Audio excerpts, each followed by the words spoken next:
जय हिंद दोस्तों, स्वागत आप सभी का विजडम एजुकेशन पे। आज 17 नवंबर 2020 है। दैनिक जागरण के राष्ट्रीय संस्करण का कंप्लीट न्यूज़ एनालिसिस करेंगे जो यूपीएससी, स्टेट पीसीएस या किसी भी वनडे एग्जाम के प्रीलिम्स, मेंस और इंटरव्यू तीनों में ही आपकी सहयोगी होगी। तो चलिए शुरुआत करते हैं आज के डिस्कशन से। फर्स्ट पेज पे जो फर्स्ट न्यूज़ है कि 7वीं बार बिहार के सीएम बने नीतीश कुमार। तो बस याद रख लेना आप कि 7वीं बार वो सीएम बने हैं। वनडे एग्जाम में पूछ सकता है या बिहार के एग्जाम में आपको पूछा जा सकता है।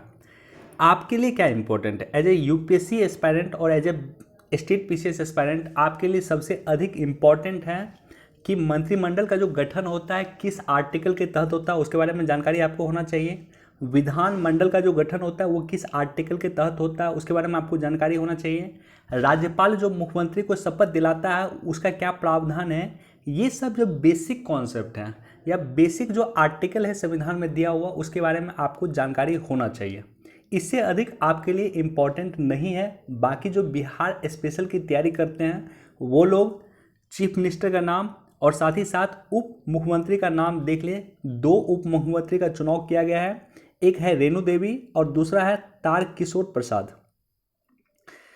बाकी ये देखो ब्रिक्स के बारे में दिया हुआ, ये काफ़ी इंपॉर्टेंट है, लेकिन चूंकि ये थर्ड पेज पे डिटेल से दिया हुआ है वहां पे हम डिस्कस करेंगे। अब देखो, जम्मू कश्मीर में भ्रष्ट अधिकारियों पे कस रहा शिकंजा। सीबीआई एक्शन ले रही है जम्मू कश्मीर में जो भ्रष्ट अधिकारी हैं उस पर। और आर्टिकल 370 को जो एबॉलिश किया गया है, इसको जो रिमूव किया गया है, उसके बाद सरकार इस तरह का कदम उठा सकती है। उसके बाद सीबीआई जो है हस्तक्षेप कर सकती है यूनियन टेरिटरी में। पहले सीबीआई डायरेक्टली हस्तक्षेप नहीं कर सकती थी। तो जम्मू कश्मीर के बारे में ऑलरेडी हमने कई बार डिस्कस किया है। आर्टिकल 370 को जो रिमूव किया गया है उसका क्या पॉजिटिव पॉइंट है। 5 से 6 पॉजिटिव पॉइंट हमने डिस्कस किया था और 5 से 6 नेगेटिव पॉइंट हमने डिस्कस किया। तो पॉजिटिव पॉइंट में एक आप इसको काउंट कर सकते हैं कि भ्रष्ट अधिकारी पे जो है, जम्मू कश्मीर के जो भ्रष्ट अधिकारी है उस पर सीबीआई शिकंजा कस रही है। अब पहले सीबीआई ऐसा नहीं कर सकती थी। बाकी फर्स्ट पेज पे कोई खास न्यूज़ नहीं है, इसको एक बार देख सकते हैं आप।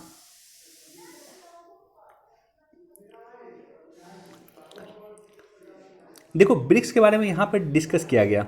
सबसे पहले जानो आप कि अभी 3 मीटिंग होने वाली है और 3 मीटिंग में जो है प्राइम मिनिस्टर मोदी और चीन के राष्ट्रपति जो है आमने सामने होंगे। पहली मीटिंग हो चुकी है और वो मीटिंग थी एससीओ की मीटिंग जो 10 नवंबर को हुई। आज जो मीटिंग है वो है ब्रिक्स की मीटिंग और इसके बाद जो नेक्स्ट मीटिंग है वो मीटिंग है G20 की मीटिंग। तीनों ही मीटिंग नवंबर माह में होने वाली हैं और तीनों में हमारे देश के प्राइम मिनिस्टर और चीन के राष्ट्रपति आमने सामने होंगे, लेकिन दोनों के बीच में कोई द्विपक्षीय वार्ता नहीं होगी। अब देखो यहाँ पे मैं बेसिक कॉन्सेप्ट आपको बता देता हूँ ब्रिक्स का। जब कल इस पर न्यूज आएगा डिटेल में कि उसका क्या ओवरव्यू रहा है या क्या डिस्कशन हुआ है, तो फिर कल हम इस पर डिटेल से डिस्कस कर देंगे कि ब्रिक्स का अभी तक का क्या अचीवमेंट है, ब्रिक्स की अभी तक की क्या खामी है, भारत क्यों क्यों ब्रिक्स में बना हुआ है और भारत को क्यों बना रहना चाहिए, क्यों बना नहीं रहना चाहिए। कल हम उस पर डिटेल से डिस्कस कर देंगे। बाकी ब्रिक्स का बेसिक कॉन्सेप्ट आज मैं डिस्कस कर देता हूँ आपको। देखो ब्रिक्स का जो विचार दिया था वो विचारक का नाम था जिम ओ'नील। एक विचारक थे जिसका नाम था जिम ओ'नील, जिन्होंने ब्रिक्स का विचार दिया। और सबसे पहले ब्रिक कंट्री था, ब्रिक्स नहीं था, ब्रिक नाम था उसका, BRIC। तो 4 कंट्री को मिला करके उन्होंने एक विचार दिया।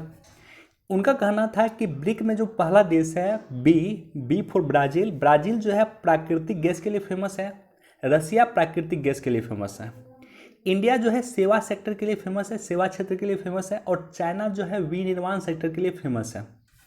तो ऐसे कंडीशन में ये चारों देश का अगर एक समूह बनेगा तो निश्चित तौर पे 2050 तक विश्व को ये लीड कर पाएगा। ये चारों देश मिलकर के विश्व को लीड कर पाएगा 2050 तक में। यह विचार दिया था जिम ओ'नील। 2009 में इसका पहला समिट रशिया में हुआ था। दूसरा समिट जो है 2010 में दूसरा समिट में अफ्रीका जुड़ा 2010 में। तो पहले यह ब्रिक था, BRIC था, उसके बाद अफ्रीका जोड़ने के बाद साउथ अफ्रीका यानी दक्षिण अफ्रीका जोड़ने के बाद ये हो गया ब्रिक्स, राइट। तो अब ये ब्रिक्स है। दुनिया की कुल आबादी का 42% ब्रिक्स में निवास करता है। टोटल जीडीपी का विश्व की 23% ब्रिक्स के देशों की जीडीपी है। टोटल ट्रेड 17% ब्रिक्स का है और विश्व की टोटल जमीन का 1/4 ब्रिक्स देशों के पास है। अब देखो, एक इम्पॉर्टेंट फैक्ट याद रख लेना, जैसे BRICS है, ब्रिक्स है, तो ये जो नाम होता है, नाम के अकॉर्डिंग प्रत्येक वर्ष देश जो है अध्यक्षता करते हैं। जैसे इस बार जो है 2020 में अध्यक्षता कर रहा है रशिया। अब देखो, पिछली बार जो है 2019 में किया था ब्राज़ील, 19 में ब्राज़ील किया, 20 में रशिया किया, 21 में फिर इंडिया करेगा, 22 में चाइना करेगा और 23 में करेगा साउथ अफ्रीका। तो नाम के अल्फ़ाबेटिकल लेटर के अनुसार जो है देश की अध्यक्षता, ब्रिक्स की अध्यक्षता कोई देश करता। तो इस बार जो ब्रिक्स में भारत शामिल हुआ है तो उसकी अध्यक्षता कर रहे हैं रूस। और आपको याद होगा कि कुछ समय पहले हमने डिस्कस किया था कि SCO को जो मीटिंग हुई थी इसकी भी अध्यक्षता रूस ने किया है। तो याद रख लेना, 2020 में SCO की मीटिंग और 2020 में ब्रिक्स की मीटिंग, दोनों की अध्यक्षता रूस कर रहा। बाकी कल मैं डिटेल से डिस्कस कर दूंगा। देखो, इसको भी एक बार देख सकते हैं, एक बार इसको भी पढ़ सकते हैं आप। बाकी मालाबार नौसैनिक अभ्यास का जो दूसरा चरण है आज से अरब सागर में शुरू हुआ। तो मालाबार नौ सेना अभ्यास जो है वो 4 देशों के बीच की अभ्यास है। हमने डिस्कस किया था आपके साथ क्वाड में 4 देश आते हैं, राइट। USA, भारत, जापान और ऑस्ट्रेलिया। मालाबार सैन्य अभ्यास जो इसकी शुरुआत हुई थी 1992 में हुई थी, 1992 में हुई थी। 1992 में ये जो है भारत और USA के बीच में नौसैनिक अभ्यास था, यानी भारत की सेना और USA की सेना मिलकर के नौसैनिक अभ्यास करते थे। दूसरा जो है 2015 में इसमें जुड़ा जापान, राइट। तो अब जो है 3 देश मिलकर नौसैनिक अभ्यास करते हैं, जापान, भारत और अमेरिका। और 2020 में इसमें कौन जुड़ा? तो 2020 में इसमें जुड़ा है ऑस्ट्रेलिया। तो अब जो है 2020 से 4 देश मिलकर के इसमें एक्सरसाइज करेंगे, पार्टिसिपेट करेंगे। चारों देश हैं ऑस्ट्रेलिया, जापान, भारत और अमेरिका। अब देखो, क्वाड के बारे में जो हमने बताया कि क्वाड में जो चारों देश हैं, तो चारों देश पहली बार एक साथ मिलके एक्सरसाइज कर रहा है, यानी क्वाड के चारों देश मिलके पहली बार एक्सरसाइज कर रहा है। नवंबर के फर्स्ट वीक में ये जो एक्सरसाइज है मालाबार नौसैनिक अभ्यास जो है इसका पहला चरण संपादित हुआ था और अभी जो है आज से दूसरा चरण इसकी शुरुआत हो रहा है। बाकी क्वाड के बेसिक कॉन्सेप्ट के बारे में आपको जानकारी होना चाहिए।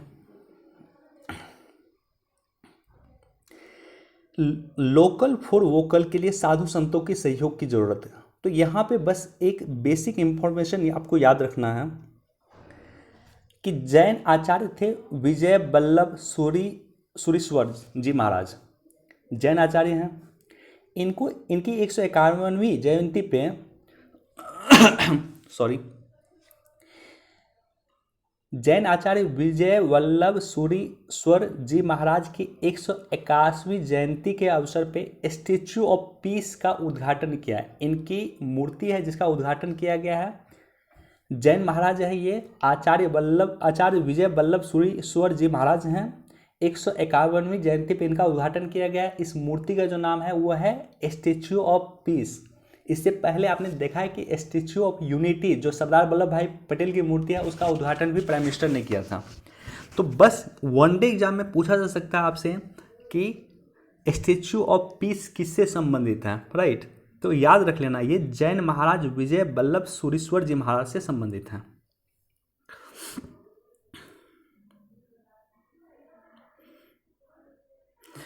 देखो, शीत सत्र इस बार नहीं होगा। तो इस बार क्या होगा कि इस बार जो बजट सत्र होता है जो फरवरी के महीने में होता है, जनवरी के लास्ट में शुरू होता है और फरवरी के फर्स्ट वीक वगैरह तक चलता है, तो वही सत्र होगा। इस बार शीत सत्र नहीं होगा। क्यों? कोरोना को देखते हुए यह निर्णय लिया गया।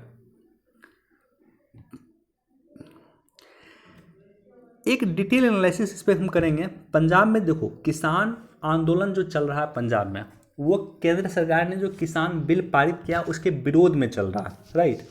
तो पंजाब के किसान जो है इसका विरोध कर रहे हैं। क्यों विरोध कर रहे हैं, उसके पीछे क्या तर्क है, साथ ही साथ केंद्र सरकार ने जो कानून पारित किया उसके पीछे क्या तर्क है, डिटेल से हम एनालिसिस करेंगे एडिटोरियल सेक्शन पे एक एडिटोरियल आज इस पे डेडिकेटेड है, दिया हुआ अच्छा एडिटोरियल है।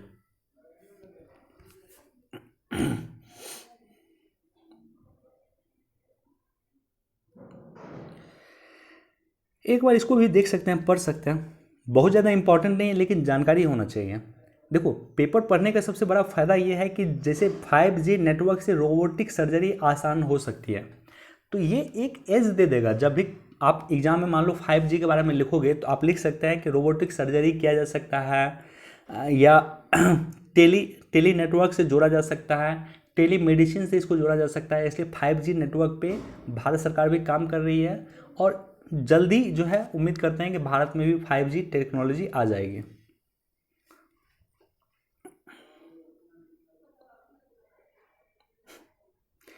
एक एक बार इसको भी आप लोग पढ़ लेना। ये भी आपके एग्ज़ाम पर्सपेक्टिव से बहुत ज़्यादा इंपॉर्टेंट नहीं है, लेकिन एक जानकारी as a normal UPSC aspirant आपको थोड़ी सी जानकारी होना चाहिए या थोड़ा सा एक्स्ट्रा एज होना चाहिए। देखो जानकारी सभी के पास है, लेकिन आपके पास थोड़ा जो लोगों के पास जानकारी उससे थोड़ा सा एक्स्ट्रा एज होना चाहिए, इसलिए आप पेपर पढ़ रहे हैं। तो उसी रूप में आप इसको एक बार पढ़ लेंगे आप। बाकी पेपर के लिए आप हमारे यूट्यूब चैनल हमारे टेलीग्राम चैनल को जाकर के ज्वाइन कर लेना, लिंक उसको आपको डिस्क्रिप्शन में मिल जाएगा, या जो पहला कमेंट है वहाँ पे भी मैं लिंक डाल देता हूँ।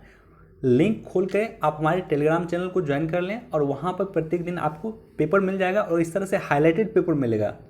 जैसे मान लो ये न्यूज़ इंपॉर्टेंट है तो ये हाईलाइटेड पोर्शन मैं डाल देता हूँ कि जो हाईलाइटेड पोर्शन होता है, जो इंपॉर्टेंट पोर्शन होता है उसको मैं हाईलाइट कर देता हूँ और उसके बाद आपके लिए प्रोवाइड करता हूँ।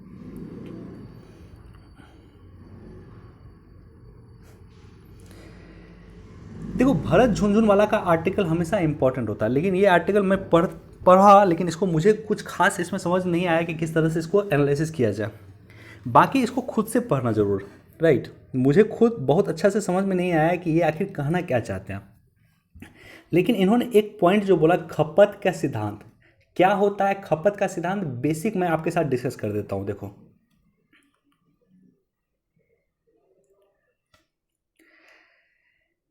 देखो खपत के सिद्धांत क्या होता है, जैसे मान लो कहा जाता है कि एक केले को खाने में आपको जितना आनंद आता है और उसकी उपयोगिता मिलती है, उससे कुछ कम उपयोगिता आपको दूसरा केला खाओगे तो उससे मिलेगा। तो पहला केला खाओगे आप तो आपको काफ़ी आनंद मिलेगा, दूसरा केला खाओगे तो आपको आनंद कम मिलेगा, तीसरा केला खाओगे तो आपको आनंद और कम मिलेगा, और धीरे धीरे एक समय आएगा कि जहाँ केला की उपयोगिता आपके लिए समाप्त हो जाएगी, आपके पास केला पड़ा रहेगा, आप नहीं खाओगे। तो इसी को कहा गया खपत का सिद्धांत, और खपत के सिद्धांत के आधार पे ये एडिटोरियल लिखा गया, खुद से पढ़ लेना, राइट, लेकिन पढ़ना जरूर। भरत झुनझुनवाला एक अच्छे एडिटोरियल लिखते हैं, इसका एडिटोरियल जब भी आए तो उसको एक बार जरूर पढ़ना चाहिए आप सभी को।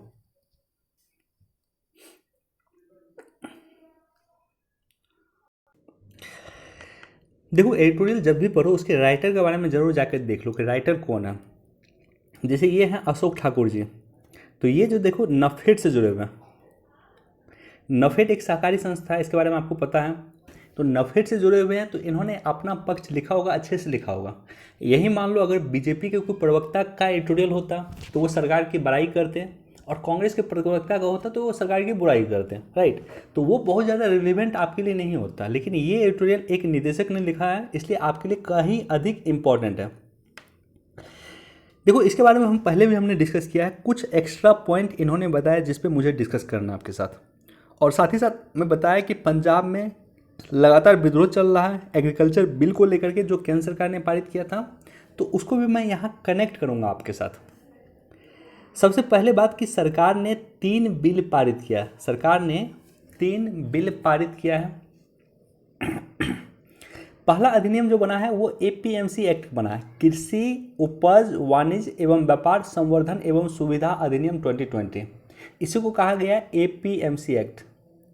Agriculture produce marketing committee act, इसी को कहा गया। इसी को दूसरे रूप में आप मंडी एक्ट भी कह सकते हैं। दूसरा सरकार ने जो एक्ट बनाया है, कानून बनाया है, उसका नाम है मूल्य आश्वासन पे किसान समझौता, यानी कॉन्ट्रैक्ट फार्मिंग। और तीसरा जो बनाया है मूल्य आश्वासन पे किसान बंदोबस्त और सुरक्षा अधिनियम कृषि सेवा अधिनियम 2020, इसे कहा गया essential commodity act, essential commodity act, right. तो तीन किया है, पहला तो एपीएमसी एक्ट में सुधार किया है, दूसरा जो है कॉन्ट्रैक्ट फार्मिंग में सुधार किया है, और तीसरा एसेंशियल कमोडिटी एक्ट 1955 में सुधार किया है। तो तीनों पे हम डिटेल से एनालिसिस करेंगे। देखो सबसे अधिक जो डिस्प्यूट है वो इसी पे है, एपीएमसी एक्ट पे ही है। तो एपीएमसी एक्ट के बारे में सबसे पहले बेसिक आप थोड़ा सा जानकारी रखो कि वर्तमान में किसानों को अपनी उपज के बिक्री में कई प्रकार की चुनौती का सामना करना पड़ता है। किसानों के लिए अधिसूचित कृषि उत्पाद विपणन समिति वाले बाजार क्षेत्र के बाहर कृषि उपज की बिक्री पर कई प्रकार के प्रतिबंध लगाते थे। यानी मान लो आप किसान हो, आपको 10 टन गेहूं की खेती हुई है, आपको इसे बेचना है, तो ऐसा नियम था कि आप इसे जो बेचेंगे तो वो जाकर के मंडी में ही बेचेंगे।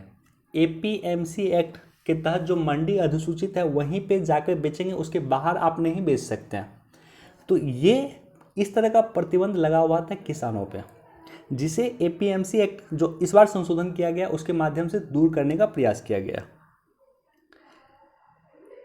किसान को केवल राज्य सरकार के पंजीकृत लाइसेंसधारी को ही उपज बेचने की बाध्यता भी निर्धारित की गई थी। यानी राज्य सरकार जिसको लाइसेंस दिया है जो मंडी को, वहीं पे जाकर के किसान सामान बेच सकता था। और मंडी में कई तरह की गड़बड़ियाँ थी, राइट, मंडी में कई तरह की गड़बड़ियाँ थी, बीच में कई तरह के दलाल होते थे जिसको समाप्त करने का कोशिश किया गया। तो देखो ये तो समस्या थी, अब इसमें समाधान क्या किया गया है इस माध्यम से। तो ये जो एक्ट आया है इसके माध्यम से समाधान करने का प्रयास किया गया।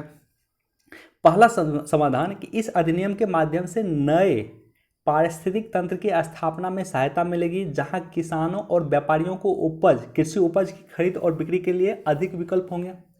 यानी अब आप जो है कृषि मंडी में बेचना चाहते हैं तो बेच सकते हैं, कृषि मंडी से बाहर बेचना चाहते हैं तो भी आपको कोई रोक टोक नहीं है। आप जो है अपने सामान को, मान लो अब इसको कृषि ट्रेन से जोड़ो, आप अपने सामान को जो है आप मान लो जैसे कृषि ट्रेन चला कहाँ से कहाँ तक के लिए, बिहार के दानापुर से महाराष्ट्र के नासिक उसको जोड़ रहा है। तो बिहार से अपने सामान को आप नासिक पहुंचाना चाहते हैं या नासिक में जाकर के बेचना चाहते हैं, फिर भी आपको मनाही नहीं है, आप बिहार से अपने सामान को नासिक जाकर के बेच सकते हैं। और बाकायदा जो भाड़ा होगा उस भाड़ा का 50% केंद्र सरकार भुगतान करेगी। ये भी याद रख लेना, भाड़ा का 50% पैसा सरकार भुगतान करेगी, उसका महज 50% पैसा ही आपको देना है। तो ये जो कृषि एक्ट में संशोधन किया गया उसका एक अच्छा परिणाम के तौर पे कृषि ट्रेन को भी आप देख सकते हैं। इस अधिनियम राज्य कृषि उपज विपणन कानून के तहत अधिसूचित बाजारों की भौतिक परिसर से बाहर अवरोध मुक्त अंतर्राज्यीय और राज्यांतरित व्यापार और वाणिज्य को बढ़ावा देगा। यानी अपने सामान को ना सिर्फ आप राज्य की सीमा में, जैसे मान लो बिहार के किसान हैं तो ना सिर्फ आप अपने उपज को बिहार में बेच सकते हैं, बल्कि बिहार के बाहर यूपी में चाहे तो बेचें, आप महाराष्ट्र में चाहे तो बेचें, आप हरियाणा के किसी मंडी में अपना सामान बेचना चाहते हैं तो जाकर के बेच सकते हैं। ये बाध्यता समाप्त कर दी गई है। इस अधिनियम में कृषि क्षेत्र में इलेक्ट्रॉनिक्स ट्रेडिंग का भी प्रस्ताव किया गया। यानी ई नैम के सामान से भी ई नैम के माध्यम से भी अपना सामान बेच सकते हैं, इलेक्ट्रॉनिक्स रूप में भी अपना सामान बेच सकते हैं, अपने कृषि उत्पाद को बेच सकते हैं। हमने देखा है कि किस तरह से बिहार के मुजफ्फरपुर का लीची जो है विदेश में बिका है जाकर के, राइट। बीच के बिचौलिया समाप्त हो जाएंगे, अतः ग्राहकों को सामान सस्ता मिलेगा, महंगाई कम होगी, किसान को अधिक मुनाफा होगा। यानी जो किसान और मंडी के बीच में जो है काफ़ी लोग थे, बीच में काफ़ी बिचौलिया थे। तो अगर ये बिचौलिया मान लो समाप्त हो जाएगा तो किसानों को जो बिचौलिया पैसा बचाता था वो पैसा किसानों को मिलेगा। तो ऐसी कंडीशन में किसानों को फायदा है। दूसरा बात क्या है कि मंडी में चीज़ें जो है सस्ते में आएगी, और मंडी में चीज़ें सस्ते में आएगी तो क्या होगा, ग्राहकों को चीज़ें सस्ते में मिलेगी। यानी एपीएमसी एक्ट में सुधार किया गया तो इससे किसानों को भी फायदा है और ग्राहकों को भी इससे फायदा है। मंडी के अलावा farm gate, warehouse, cold storage इत्यादि का व्यापार बढ़ेगा, इत्यादि में इन्वेस्टमेंट बढ़ेगा, क्योंकि ना सिर्फ मंडी में लोग सामान खरीद पाएंगे अब, बल्कि कृषि उत्पाद गेहूं चावल को जो है बड़े बड़े व्यापारी लोग उसके लिए फार्म गेट में भी परचेज कर सकते हैं, वेयर हाउस में भी परचेज करेंगे, कोल्ड स्टोरेज में भी रखेंगे। तो इससे किसानों को अधिक फायदा होगा और साथ ही साथ जो नए व्यापारी आएंगे, नए इन्वेस्टर आएंगे, वो कोल्ड स्टोरेज का निर्माण करेंगे, वेयर हाउस का निर्माण करेंगे, फार्म गेट का निर्माण करेंगे। इससे क्या होगा कि निर्माण बढ़ेगा और इससे क्या होगा कि रोजगार भी बढ़ेगा। तो एपीएमसी एक्ट को आप रोजगार से भी कनेक्ट कर सकते हैं। अब किसान को मंडी में कोई कर नहीं देना होगा, मंडी में व्याप्त करप्शन समाप्त हो जाएंगे। सरकार ने कई मंडी का निर्माण किया। अब देखो, ये तो पहले भी हमने डिस्कस किया। अब इस एडिटोरियल में जो पॉइंट दिया हुआ उसका 2-3 पॉइंट मैं डिस्कस कर रहा हूँ। मंडी एक्ट में जो संशोधन किया गया है उससे सबसे बड़ी गलतफहमी किसानों को है। क्या? किसानों को है कि सरकार मंडी समाप्त कर रही है। सरकार अगर मंडी समाप्त कर रही है तो सरकार जो है मिनिमम सपोर्ट प्राइस भी समाप्त कर देगी, क्योंकि एमएसपी कैसे किसान प्राप्त करता है? मान लो गेहूं पे किसान सरकार ने एमएसपी लगाया है या चावल पे सरकार ने एमएसपी दिया है, तो किसान क्या करता था कि मंडी जाता था और मंडी में जो सामान बेचता था अधिकृत व्यापारी को, वो जो है एपीएमसी एक्ट के माध्यम वो जो है एमएसपी पे जो है किसान को सामान लेता था। मिनिमम एमएसपी पे सामान लेना ही था उसको। या एफसीआई के माध्यम से सरकार किसानों से सामान खरीदती थी, किसानों से उत्पाद खरीदती थी, गेहूं चावल खरीदती थी। तो किसानों के पास सबसे बड़ा कन्फ्यूजन जो है, सबसे बड़ा भ्रम फैला गया है कि मंडी समाप्त कर दिया जाएगा और एमएसपी समाप्त कर दिया जाएगा। तो राइटर का कहना है और सरकार का भी कहना है कि मंडी समाप्त नहीं होगा, इसलिए एमएसपी भी समाप्त नहीं होगा। राइट, ये क्लियर रहिए आप कि मंडी समाप्त नहीं होने जा रहा है और एमएसपी समाप्त नहीं होने जा रहा है। मैं चाहता हूँ कि ये जो चीज़ें हैं आप भी, जो लोग किसान जो है आपके यहाँ अगर विद्रोह कर रहे हैं, सरकार के खिलाफ है, तो उनको समझाएं कि सरकार का कहीं भी ऐसा प्रोविज़न नहीं है कि मंडी समाप्त करेगी, या सरकार का कहीं भी ऐसा प्रोविज़न नहीं है कि वो एमएसपी समाप्त करेगी। इसलिए राइटर का कहना है कि देखो, कई मंडी का सरकार निर्माण किया पिछले कुछ वर्षों में। टोटल मंडी हो गए 7700 नई मंडी हो गई है। और साथ ही साथ यहाँ पे 2200 लिखा हुआ, सॉरी ये 22,000 है, इसको करेक्ट कर लेना। 22,000 छोटे हाट का उन्नयन करके भी उन्हें मंडी बनाया जा रहा है। यानी जो छोटा छोटा हाट था उसे भी सरकार जो है मंडी के रूप में चेंज कर रही है। मंडी चेंज कर रही है, इसका मतलब है कि किसान वहाँ पे अपने सामान को जाकर के खरीद सकते हैं या बेच सकते हैं। अब देखो, देश में टोटल ज़रूरत है 22,000 छोटे हाट को भी मंडी में आप कन्वर्ट कर दो। 7,000 7,500 मंडी पहले से है, टोटल हो गया आपको 29-30,000। ज़रूरत है हमें 42,000 मंडी की ज़रूरत है देश में। तो 42,000 अगर हमें नए मंडी की ज़रूरत है देश में, तो हमें प्राइवेट कंपनी को जोड़ना पड़ेगा। किसान या सरकार खुद जो है इतनी मंडी का निर्माण नहीं कर सकती है, ज़रूरत है कि प्राइवेट कंपनी को जोड़ना ही पड़ेगा। अब देखो, देश में श्वेत क्रांति हुआ या हरित क्रांति हुआ, तो ऐसे कंडीशन में सहकारी क्षेत्र की भूमिका बढ़ी है। यानी सरकार और जो लोग हैं दोनों, सरकारी क्षेत्र में क्या होता है, सरकार भी होता है, लोग भी होता है, दोनों मिलकर काम करते हैं। तो ऐसे कंडीशन में यहाँ पे भी अगर हमें सफल बनाना है एपीएमसी एक्ट को, तो यहाँ पे सरकार और लोगों को मिलके काम करना होगा, किसानों को मिलके काम करना होगा। क्योंकि श्वेत क्रांति और हरित क्रांति भी अगर सफल भी है तो उसमें सहकारी क्षेत्र की भूमिका रही थी।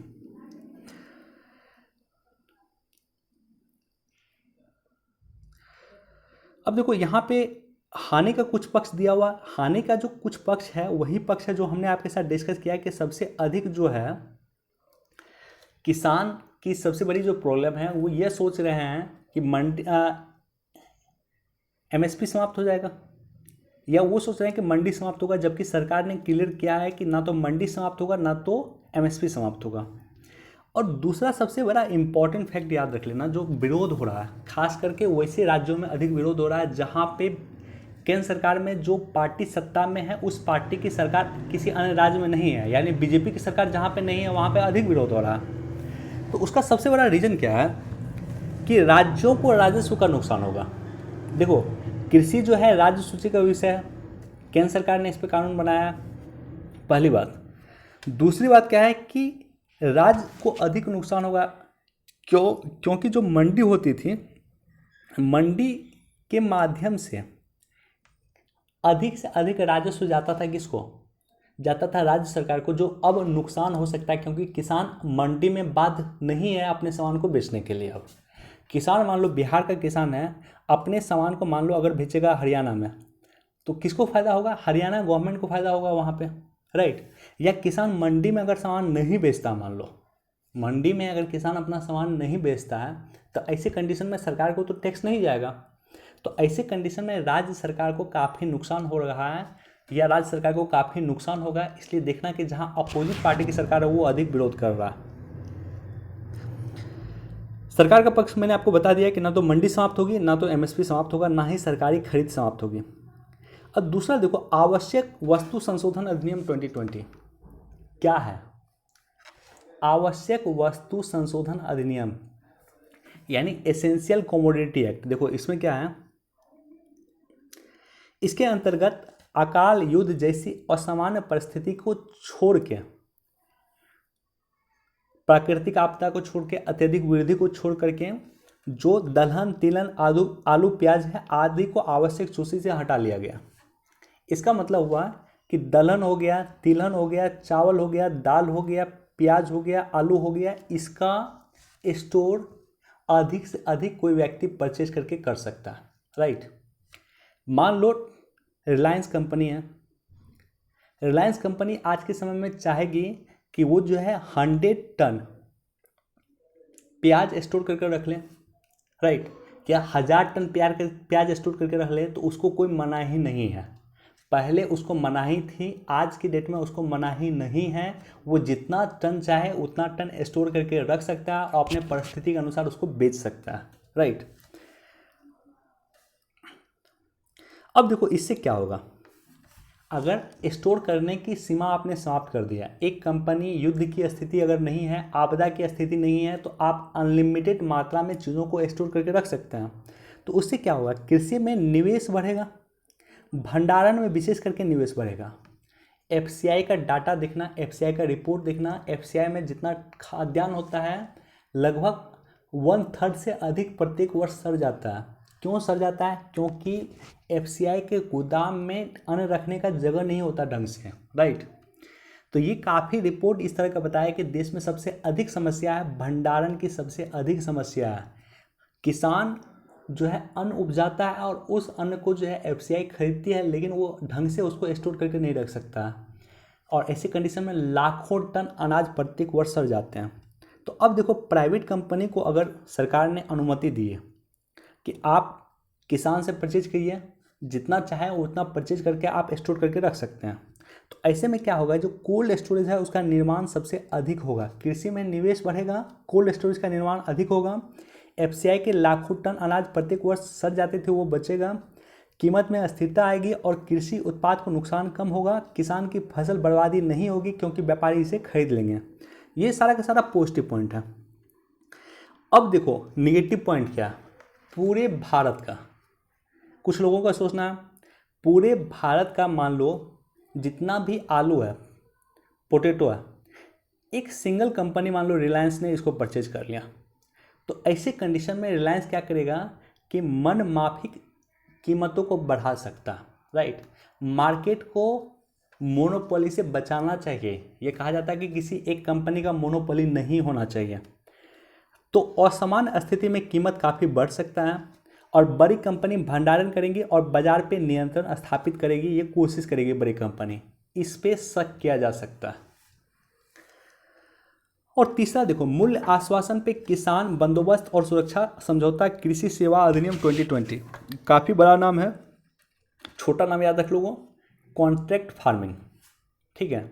समझौता कृषि क्या होता है? समझौता कृषि, समझौता कृषि होता है कि मान लो आलू बनाने वाली कंपनी, चिप्स बनाने वाली कंपनी को आलू की ज़रूरत है, पोटैटो की ज़रूरत है।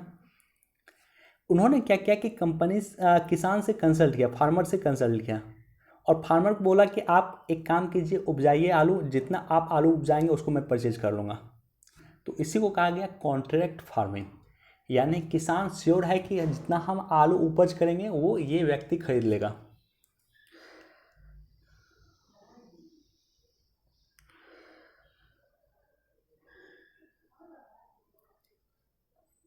अब देखो इसका लाभ क्या, 86% किसान जिसके पास 5 हेक्टेयर से कम जमीन है उसको लाभ मिलेगा। निश्चित तौर पे सभी किसान जो है कॉन्ट्रैक्ट फार्मिंग के लिए जो है योग्य हैं और सभी किसान इसके दायरे में आते हैं, राइट। तो सभी लोगों को, सभी किसानों को इससे फ़ायदा मिलेगा। कृषि में रिसर्च एंड डेवलपमेंट बढ़ेगा, किसान की नियमित भुगतान बढ़ेगा, खेत में परिवहन से सुविधा बढ़ेगी। मान लो किसान ने आलू उपजाया और आलू कहाँ है, खेत में है, तो इसी खेत में जो है क्या करेगा, कंपनी ट्रैक्टर भेज देगा, इसी खेत में कंपनी क्या भेजेगा, परिवहन का साधन भेज देगा और यहीं से डायरेक्टली अपना सामान आलू मंगा लेगा, राइट। तो किसान का संशय समाप्त हो जाएगा। किसान फसल उपजाता है, उसके बाद संशय होता है कि बिकेगा या नहीं बिकेगा। पहले अगर कॉन्ट्रैक्ट फार्मिंग हो जाता है तो किसान का संशय समाप्त हो जाएगा कि ये बिकेगा ही बिकेगा, राइट।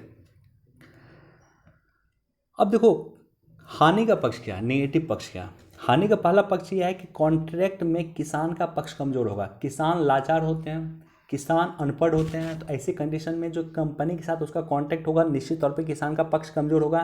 किसान के पास वकील भी नहीं होता है। छोटे किसान से परहेज किया जा सकता है। विवाद की स्थिति में व्यापारी को लाभ मिलेगा। निश्चित तौर पे व्यापारी के पास हर एक सुविधा है, वकील से लेकर के हर एक सुविधा व्यापारी के पास है, तो उसे लाभ मिलेगा। और अनुबंध कृषि में किसान और कॉरपोरेट के मध्य समझौता कराने की शक्ति है। अनुबंध कृषि में किसान तथा कॉरपोरेट के मध्य समझौता कराने की शक्ति है। इससे एक किसान अपने पैदावार के लिए उचित मूल्य तय करने पे कॉरपोरेट अथवा बड़े प्रायोजक पे के साथ समझौता करने में सक्षम नहीं होंगे। यानी मान लो किसान है और कॉरपोरेट है, तो कॉरपोरेट जितना रुपया बोलेगा उतना में किसान तैयार हो जाएगा या हो सकता है। तो इसके लिए जो है कॉन्ट्रैक्ट में किसान का पक्ष कमज़ोर होगा, कॉन्ट्रैक्ट में कंपनी का पक्ष मजबूत होगा, राइट।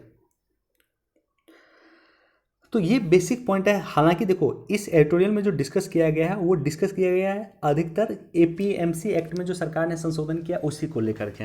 हमने आपके साथ डिस्कस कर दिया एसेंशियल कमोडिटी एक्ट को भी डिस्कस कर दिया और हमने आपके साथ कॉन्ट्रैक्ट फार्मिंग को भी डिस्कस कर दिया। देखो भारत के लिए भरोसेमंद हो गए बाइडेन, कल भी हमने डिस्कस किया। यहाँ पे एक पॉइंट आज दिया हुआ है, मैं चाहता हूँ उसको मैं प्रकाश डाल दूँ। बाइडेन भारत के लिए भरोसेमंद क्यों हो सकते हैं।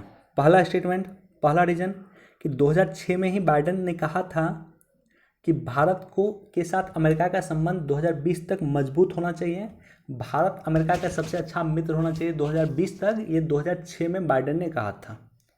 दूसरा रीजन 2008 में बराक ओबामा के साथ, जब बराक ओबामा की सरकार थी उस समय में बाइडेन जो है वाइस प्रेसिडेंट थे, उपराष्ट्रपति थे, और इनकी बहुत बड़ी भूमिका थी भारत और अमेरिका के बीच में परमाणु करार करवाने की।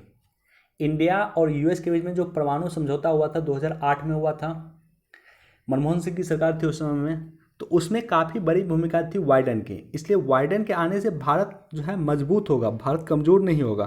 कुछ लोग भ्रम फैलाने पर लगे हैं कि बाइडेन के आने से भारत कमज़ोर होगा, ऐसा नहीं है।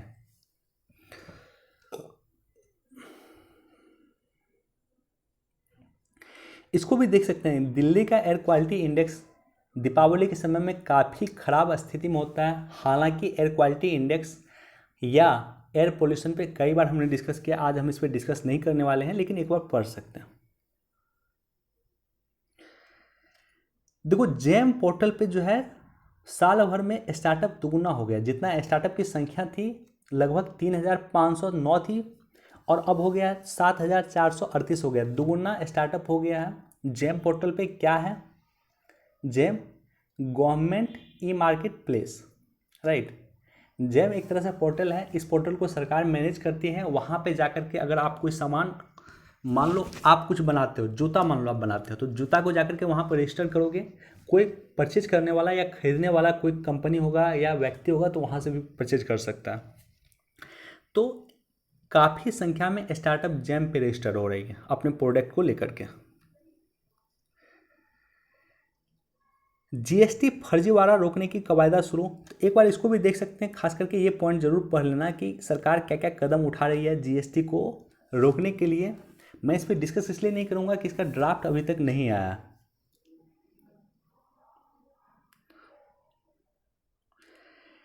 देखो थोक महंगाई दर अक्टूबर में 8 महीनों में उच्च स्तर पे है, राइट।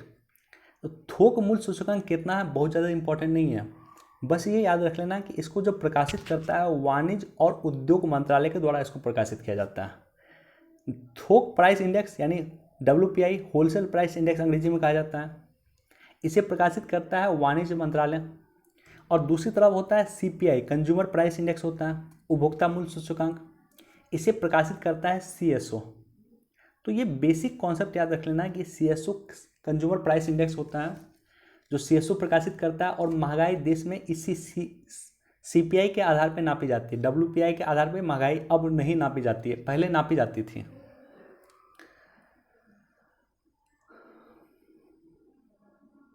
देखो यहाँ पे दिया हुआ धान की खरीद में 20% की वृद्धि। तो बस ये देखो धान का जो MSP दिया हुआ है, ये सब जब डाटा आए तो ये लिख लेना चाहिए कॉपी में। ये क्या होगा कि वनडे एग्जाम में BPSC वगैरह के एग्जाम आने वाला पूछ सकता है आपको कि धान की MSP अब कितनी है, तो 1868 रुपये प्रति क्विंटल अब है, राइट।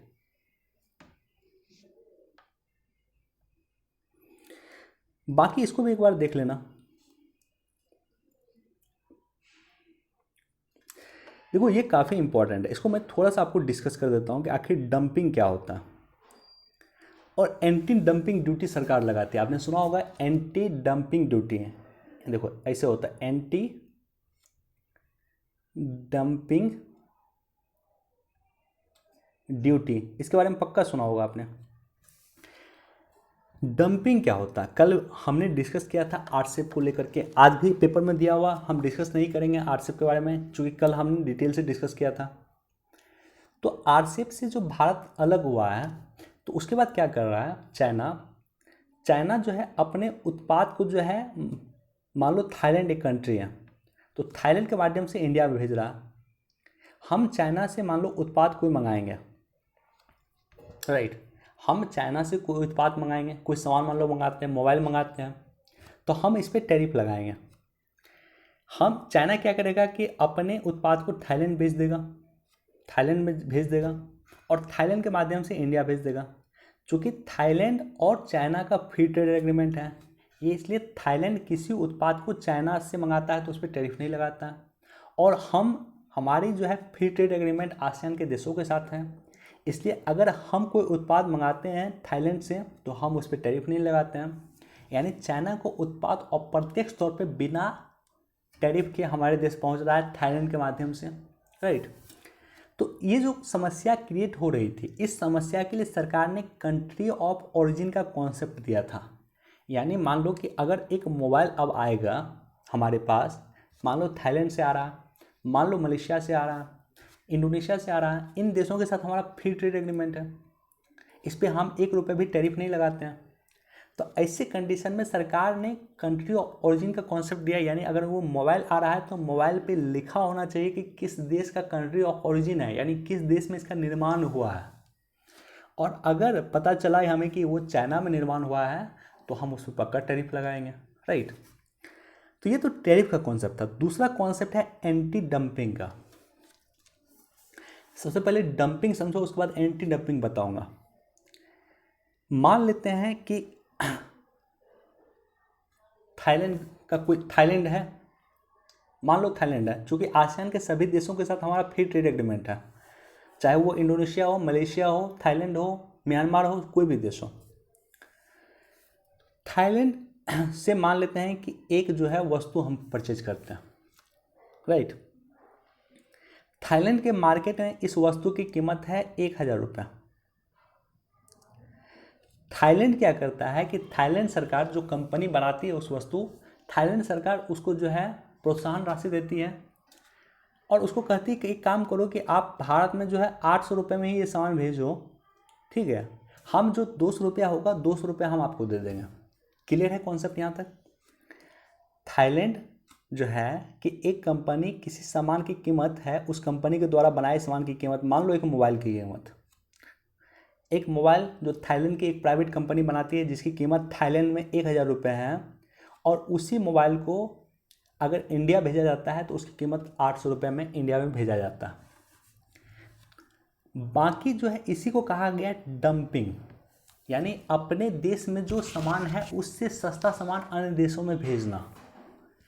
अपने देश में आपका जो सामान है उससे सस्ता सामान अन्य देशों में भेजने का जो प्रक्रिया है उसको कहा गया डंपिंग करना, राइट। अब क्या करेगा, एंटी डंपिंग ड्यूटी क्या होती है।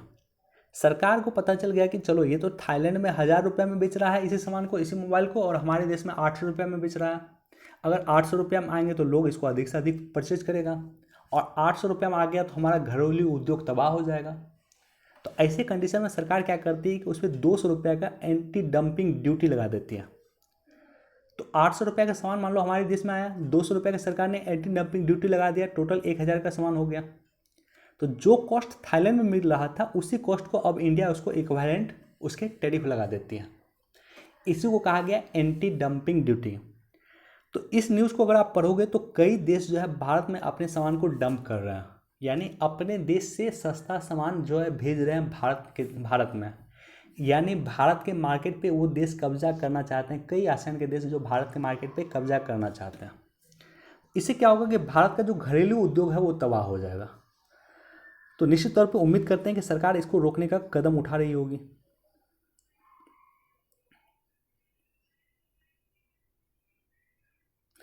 एक बार देख लेना, देखो यहाँ पे आरसीएफ के बारे में कल हमने डिटेल से डिस्कस किया था, आज हम डिस्कस नहीं कर रहे हैं, लेकिन वही कुछ पॉइंट है जो कल हमने डिस्कस किया था। तो इसको ज़रूर पढ़ लेना और इसका नोट बना लेना, काफ़ी इंपॉर्टेंट पॉइंट यहाँ पे दिया हुआ।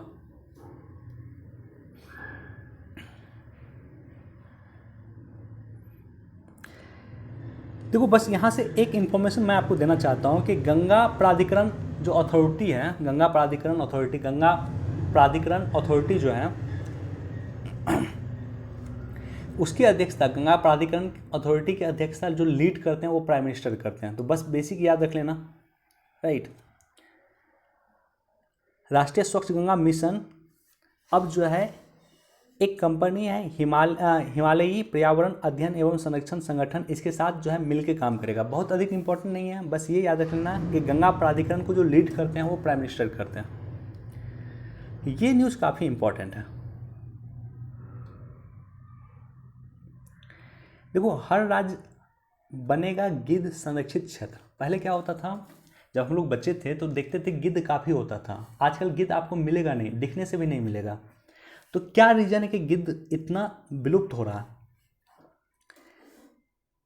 देखो एक दवाई है जिस दवाई का नाम है डाइक्लोफिनेक। डाइक्लोफिनेक जो है ये दवाई जो है पशुओं को दिया जाता है। मान लो गाय को ये दवाई दिया जाता है। अब इसको सरकार ने जो है 2008 में प्रतिबंध कर दिया था डाइक्लोफिनेक को। इसका मुख्य काम क्या होता था, पशुओं में अगर बुखार हो गया, सूजन हो गया तो उसमें ये दवाई दिया जाता था। एक तरह से दर्द निवारक दवाई था, राइट।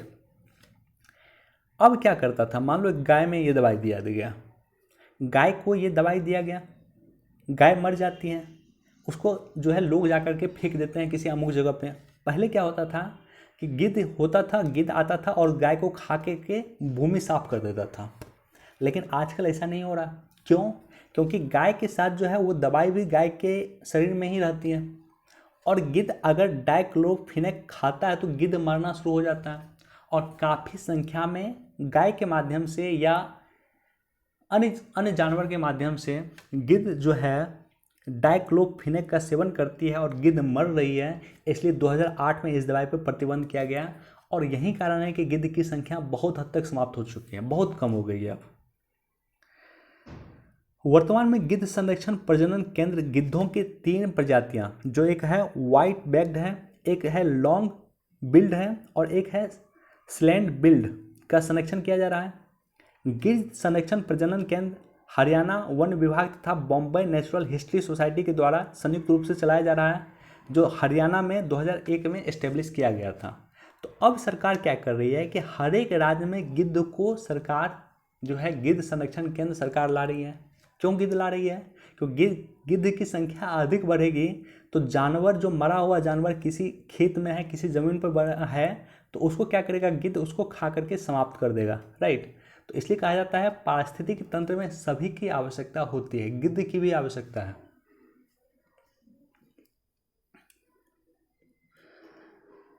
देखो ये काफ़ी इंपॉर्टेंट है।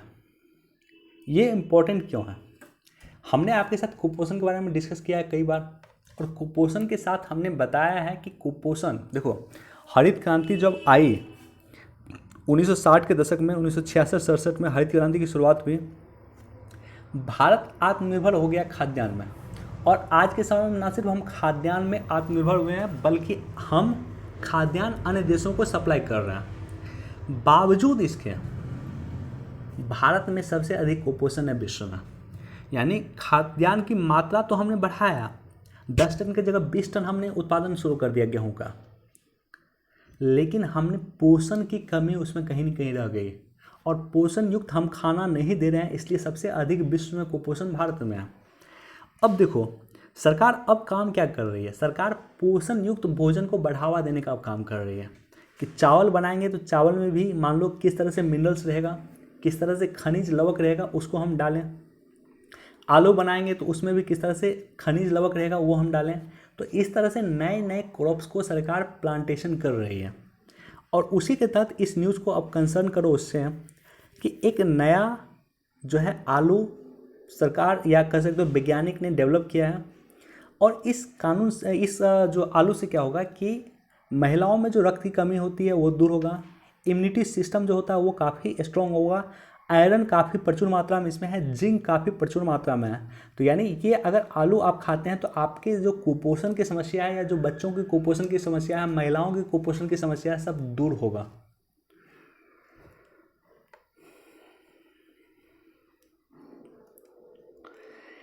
चार अंतरिक्ष यात्री IS से भेजे गए।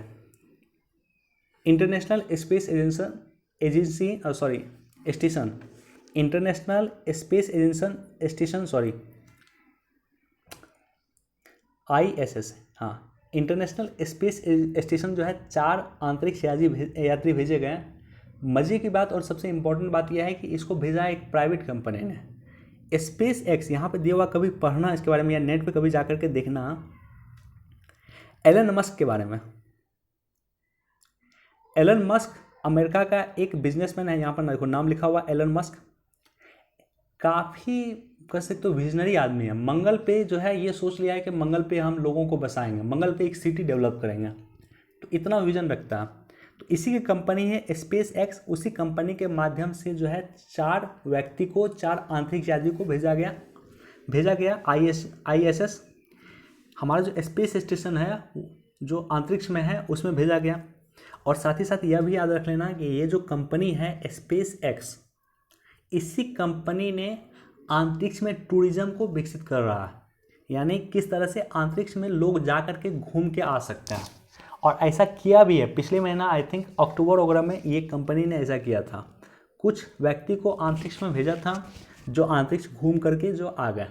यानी मान लो जिसके पास बिलियंस ऑफ रुपीज़ है वो जाएगा अंतरिक्ष में घूम के आ जाएगा, पृथ्वी के चारों ओर चक्कर लगाएगा कुछ दिन, उसके बाद जब चाहेगा वो नीचे आ जाएगा। तो इतना विजन के साथ ये कंपनी काम करती है, इतनी विजनरी व्यक्ति हैं एलन मस्क। चलिए आज हमारा एडिटोरियल समाप्त होता है, न्यूज़ एनालिसिस समाप्त होता है। वीडियो देखने के लिए बहुत बहुत धन्यवाद। Thank you so much.